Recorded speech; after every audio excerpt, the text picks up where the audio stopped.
What is up? Welcome back to the Grace-Filled Leader Podcast. Today I'm popping in to update you on where things are at with my newly restarted wellness and weight loss journey, and to share some tips about how to save time and have success with your wellness and weight loss journey. Remember, I've assigned you as my accountability partners back in episode 60. Today I'm going to review the 5 habits I was starting with, let you know how I've been doing, and share some tips for success. So, stick around for all the deets.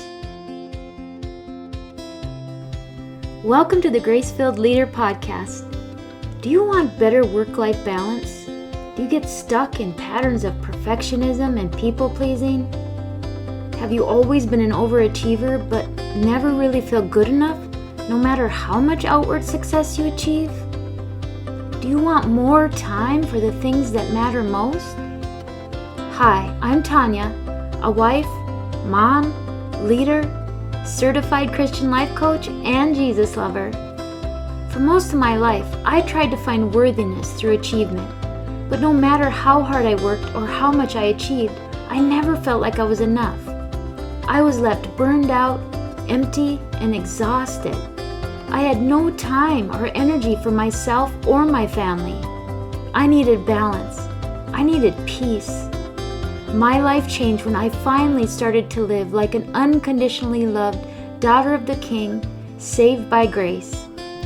This faith-led podcast will teach you time management, self-care routines, and practical leadership strategies to help you navigate life and leadership. If you're ready to become fueled by grace and free from people-pleasing, if you're ready to multiply your time and impact as a Christian woman in leadership, this podcast is for you. Unbutton your blazers and roll up your sleeves, sister friends. It's time to get after it.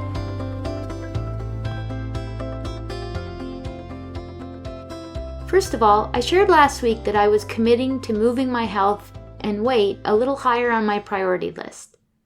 I shared 5 habits that I was starting with, so just to review them. First, I'm going to eat a healthy breakfast every day. Second, I'm going to be intentional about drinking water throughout the day with a goal of drinking 64 ounces per day. Third, I'm going to intentionally move my body for 30 minutes at least 4 times per week. Fourth, I'm going to choose more whole foods and fewer refined or processed foods, eating food that is closer to the way God made it.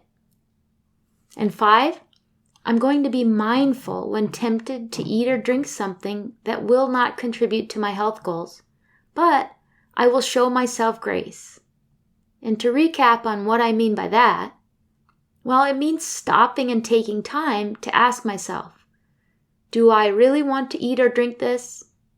Will this help me to get closer to my goal? Yes or no? Do I still want this? If yes, I'm going to have it. I'm not going to feel shame or guilt, and I'm going to move on to making my next healthy decision. So as I record this episode, I'm about a week and a half into my personal wellness challenge. So let's talk about how it's going. I'm curious to know, who is joining me on this endeavor? If you are, come on over to my free Facebook community and share. The more the merrier, right? To join the community, if you haven't already, you can go to gracefilledleader.com/community. But anyway, let's look at goal habit number 1, eating a healthy breakfast. Well, if I must say, I have done fantastic with this one, and I am loving my morning coffee and breakfast time. I found a couple of favorite and easy go-to kind of breakfasts. I usually either make some overnight oats the night before, and I actually found a really yummy cinnamon raisin overnight oat recipe. Or what I have been doing most days is I have 1 slice of whole grain bread with about a teaspoon or so of natural peanut butter, my cup of coffee, and then I take about 1/4 cup of frozen berries, half of a banana, and a cup of 1% milk, and I blend it into a smoothie. Now you could use almond milk or coconut milk or whatever you choose if you struggle with dairy, but I use 1% milk. So I have some whole grain, some protein, some healthy fat, and some fruit. And I think it comes in usually around, I think calorie-wise, it's like 300 calories or so. And actually, I'm doing pretty well on my other meals for the day too. I have packed or cooked all of my meals and they have been very healthy. I'll share a little secret for making this easy on myself, or at least what has made it reasonably easy for me. But first we have to go on to habit number 2. Drinking 64 ounces of water each day. I gotta come clean on this one. I've done okay most days, but not every day. And I had a couple of days that kind of fell apart when it came to my water drinking. I didn't stick to my phone timer plan every day, and sometimes I went hours without taking a sip. So I definitely need to keep working on this one. I'd say I'm at least getting half, if not 3/4 of the 64 ounces a day, but certainly not 64 ounces or 8 full glasses. How about habit number 3? Moving my body at least 4 times per week for a minimum of 30 minutes. I'm close, but maybe a little shy on this one. I would say I've averaged 3 times per week.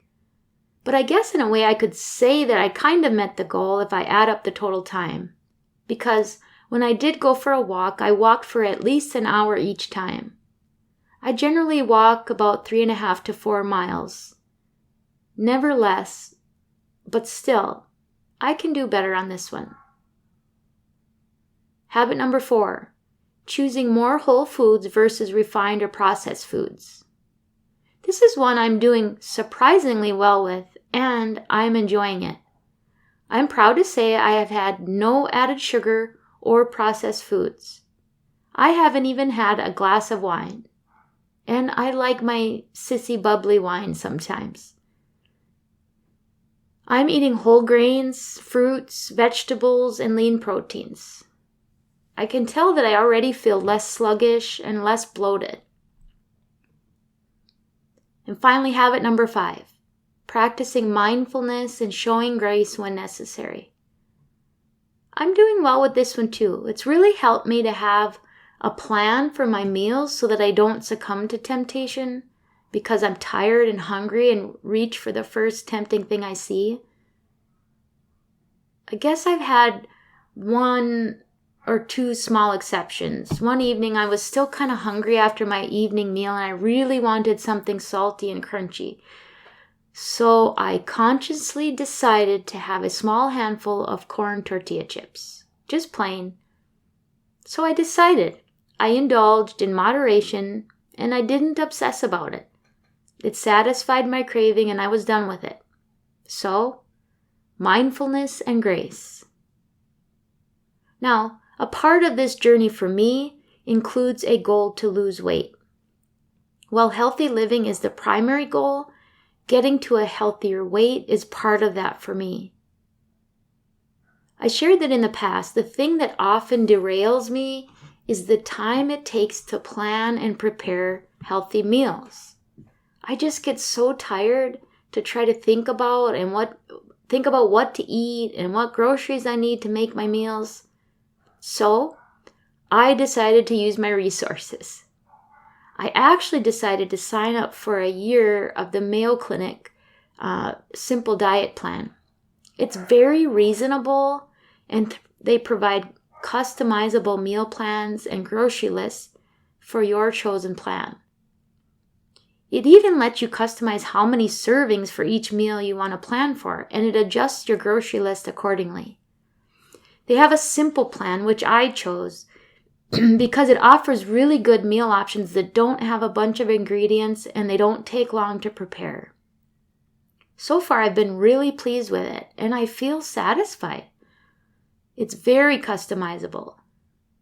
Now, I'm not an affiliate or anything, so this is not some kind of attempt to sell something to you. I'm just telling you what has really been a great option for me to allow me to meal plan, shop, and prepare without it costing me a bunch of time, and it wasn't much money.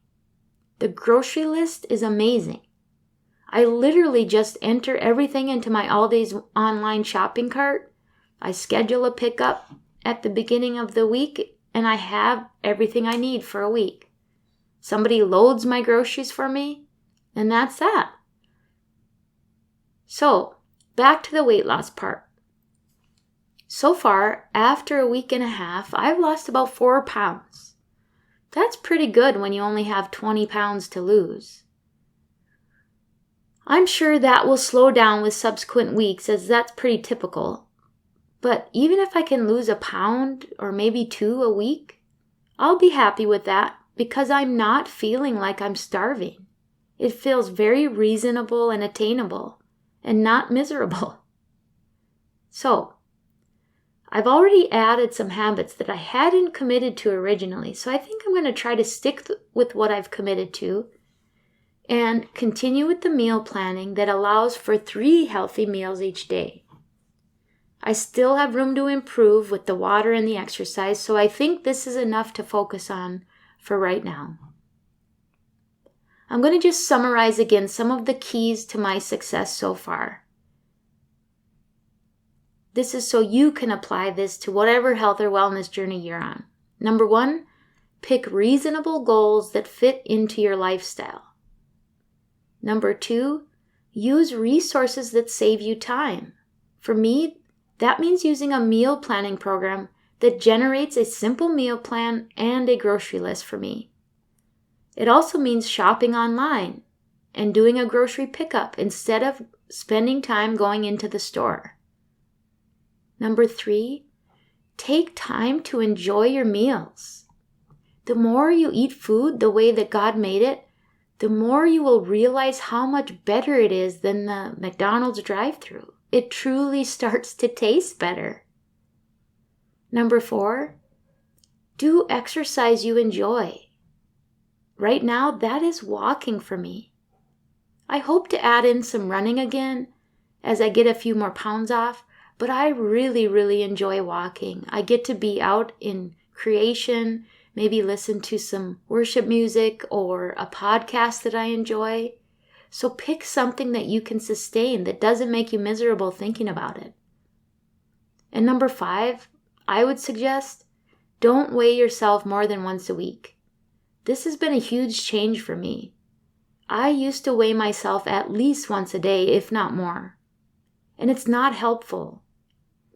Focus on the non-scale victories like having more energy, feeling better in your clothes, having healthier skin, whatever that looks like for you. If I can do this, I know you can too. Commit to it, but don't be obsessive about it. Just make one choice after another and aim to make more of them good choices than not. You can do this. I believe in you. And you are what is allowing me to be successful, so I thank you. If I had not made you my accountability and support system, I likely would still be kicking the can down the road even longer. You are such a blessing to me. The fact that I get to come here every week, speak to you, picture your smiling faces and your listening ears, and I know that I am accountable to you. So I thank you, and I say have a fabulous weekend, my friends. I pray this episode blessed you, spoke to you, or encouraged you in some way. If so, please share it with a friend and head on over to Apple Podcasts to leave me a review. That's the only way for me to know if you're enjoying the show. Nothing blesses me more than to hear from you. Also, come on over to our free Facebook community. This is a great place for us to support one another on our faith and leadership journeys. You can find the link to the group in the show notes or go to gracefilledleader.com/community. If you have questions or content ideas for the show, please send me a message on SpeakPipe or via email. Go to gracefilledleader.com/contact and leave a written or voice recorded message. I would love to know how I can best serve you on the podcast. Now to Him who can do immeasurably more than we can ask or imagine, according to His power that is at work within us. Ephesians 3, verse 20. Until next time, my friends, God bless.